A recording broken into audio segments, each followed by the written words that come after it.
All right, y'all. So let's finish up Unit 8, Celebration of Learning. So to get help for you guys, and so we're going on to the last couple types of questions. And so number 17 says, the following questions have to do with the combustion of propane according to this reaction. And so the first step is to draw a particle diagram or Lewis diagram representation for this reaction. Now, I always like to do Lewis diagrams because if you do a Lewis diagram, then you know how many bonds there are. For example, what I mean by that is oxygen. Oxygen, O2, is 2 oxygens. Now, what some students will do is they will just draw it like this. But the problem is oxygen isn't a single bond, it's a double bond. The way you would know that is if you go through the process of drawing a Lewis structure and you say, okay, well, we have 6, right? And we remember that for oxygen, it has 6. These 2 unpairs are the problem, so it wants to form 2 bonds, right? And so if it wants to form 2 bonds, what we're going to do is we're actually going to put this here, right? And then similar for here, we're going to put this here. And so because these are the only 2 things with each other, they're going to form 2 bonds just like that, right? And so it's going to be double bonded with these electrons on top here. Now, if you had, for example, C with like an OH, right? Then yeah, you could have 1 electron here, 1 electron here, and then it shares, and then it has 8 that way, right? But here we only have oxygen with itself, so it has to have the 2 electrons here, so it can form a double bond there. And again, the only way you remember that is if you go through the process of drawing a Lewis structure, which reminds you of that. So yeah, you could do just particle diagrams, right, where you're like, oh, right, like that. But again, my problem with that is oftentimes students therefore forget that there's a double bond. Now you might say, oh, well, who cares if you draw it correctly? And well, fair enough, right? But logistically, actually, it is important because OO double bond, that has 495 kilojoules of energy versus the OO single bond has only 146 kilojoules of energy. And so that's why it's important to draw out the Lewis structure, because if you don't draw out the Lewis structure, you're not going to get the right answer at the end. And so it is crucial actually that you, if you're doing particle diagrams, you better believe that you know what you're doing here, right?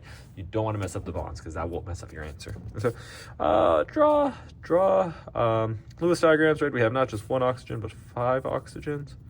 That's going to look like that, right? And again, we can put dots. Good.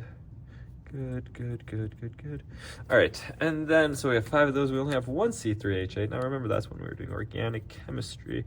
And so these carbons are bonded right next to each other, and the hydrogens complete them. So all the hydrogens need 4 bonds. The carbons need 4 bonds. The hydrogen only need 1. So that's what C3H8 looks like. Okay, so we have C3H8. We have our 5 O2s, and then what we're going to form is CO2. That's what CO2 looks like, remember. Now, you don't necessarily need those valence dot electrons, but it's nice to put, but you won't be docked off for that. You will be docked off if you don't have the right drawing, though, because again, it's going to mess you up with your bonds. Cool, okay, so that's CO2. That's H2O, right? And again, remember, technically, H2O has these 2 valence electrons above it. Again, you don't have to put the dots, but nice to have. Cool. Okay, so this is what it looks like. The combustion of propane looks like we're taking propane, C3H8, taking 5 oxygens and forming 3 CO2s and 4 H2Os. So this is visually what's happening. Now, what's happening with the energetics? Well, we can do it here. What's the delta H? Well, remember, on the reactant side, right, energy will be absorbed, right? So energy absorbed is going to be here, and then I'm going to say energy released in the formation of bonds. I'm going to calculate here. All right, so energy absorbed versus energy released, and then we'll calculate all of it here. Cool. Okay. So for energy absorbed, right, what we see is we have, let's see, carbon, hydrogen, 1, 2, 3, 4, 5, 6, 7, 8. So it looks like I have 8 carbon hydrogen bonds, right? So 8 CH bonds, and each of these CH bonds are 413 kilojoules. And so overall net we have 8 times 413, that's 3304 kJs. All right, CH, yeah, that's 8. And then we have 1, 2 carbon-carbon single bonds. So we have 2 carbon-carbon single bonds. that's 2 times 348 kJs. And so 2 times 348 is going to be 696 kJs. Okay, so net overall, we had to have absorbed through 304 plus 696, 4,000 kilojoules of energy. Oh no, I'm sorry. I forgot about these guys, right? We have 500 double bonds. Sorry, so jump the gun. 500, so the O's we said are 495 kJs. So here we have 5 times 495, 2475 kJs. Cool, so 4,000 plus 2475, that's going to be 6475 kJs absorbed, right? So that's absorbed, so it's plus. Whereas with the energy released, right, that's going to be, let's see, we have the CO double bond. We have 1, 2, 3, 4, 5, 6 of that, right? So 6 CO double bonds, each of those have 799 kJs of energy. Cool. All right, and then we have 1, 2, 3, 4, 5, 6, 7, 8 OH bonds. 8 OH bonds formed, and so that's 8 times 463 kJs. All right, 6 times 799 is 4794 kJs. 8 times 463 is 3704 kJs, and so overall we have net 8498 kJs released. Right, so this is how much we release, this is how much we absorb. So the net overall, I guess I can do it here, right? Delta H is going to be plus 6475 kJs absorbed plus negative 8498 kJs released at the end. Net overall we have 6475 plus the negative. We're going to get, oops, I messed that up, 6475. Yeah, whatever. Okay, 6475 plus minus 8498 is going to be negative 2023 kJs per mole. So this is our delta H of reaction, right? So delta H of reaction, just to make that a little bit more clear for you guys, right? Going to be 2023 kJs per mole. There you go. There you have it. So what's the delta H? It's this. All right, so you just go through the bond energies. That's why this drawing is crucial, because then once you have that, then you can calculate. Cool. So based on the sign of delta H, what is this reaction exo or endo? Well, we're giving away energy, right? So therefore this is exothermic, right? What we say is that sign of delta H is negative, signifying that energy is being released. An exothermic reaction is a reaction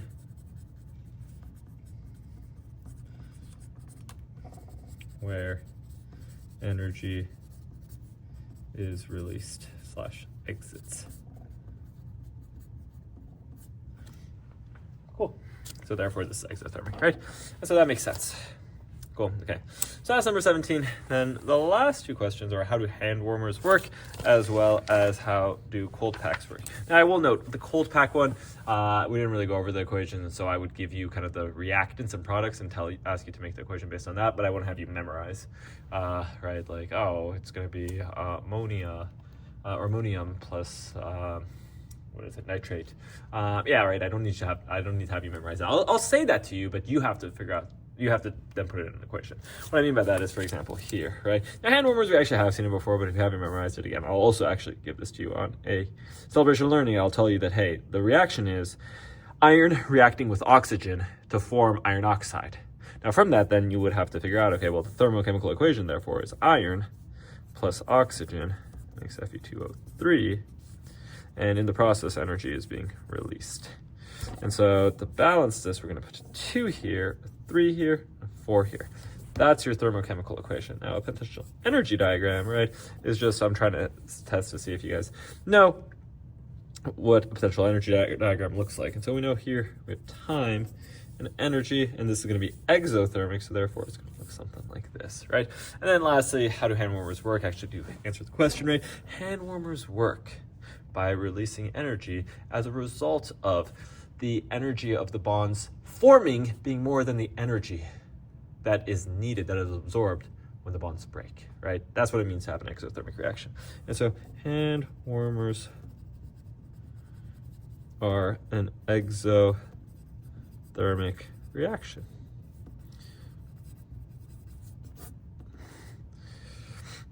Energy is net released because more energy is given off when the bonds of the products form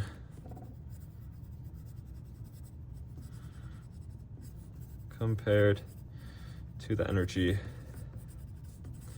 absorbed when the bonds break.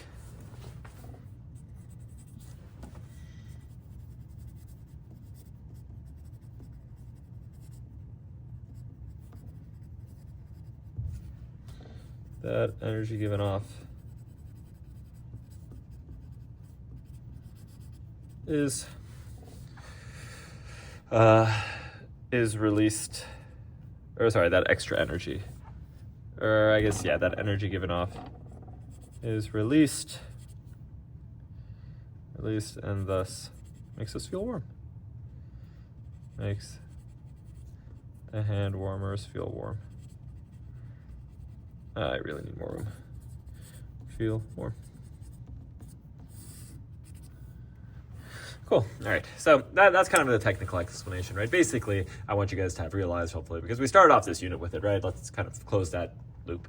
That hand warmers feel warm because they are an exothermic reaction. An exothermic reaction ultimately is a reaction where more energy is released when the bonds form compared to the energy absorbed when the bonds break, right? That's what an exothermic reaction is at its core. So hopefully you got that through this lesson. You also know what the potential energy diagram looks like, which again will come in huge when you take AP Bio, or also other chemistry classes.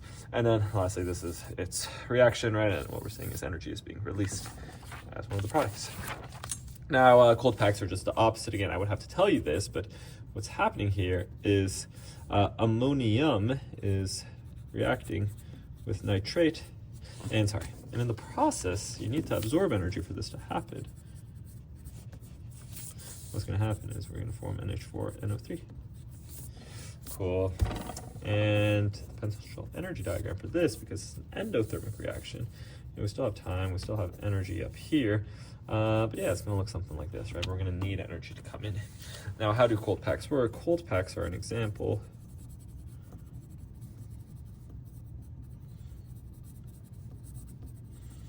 endothermic reaction.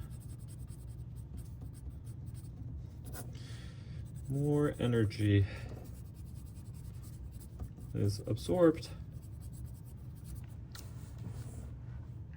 when bonds are broken and the reactants compared to the energy released.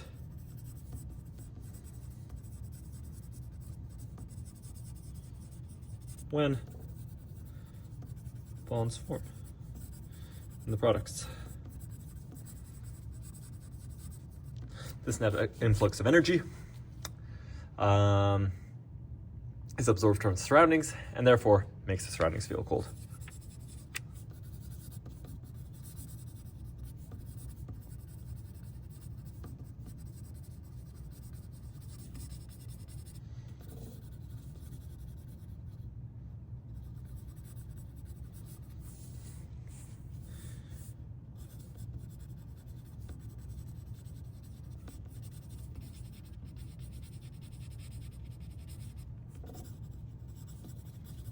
Cool. And there you go. And so hopefully that helps you guys out with doing this study guide. Yeah, you guys got it. Do your best. Check your answers. You guys are going to do great. Hope you guys have a good weekend. I'll see you guys on Monday.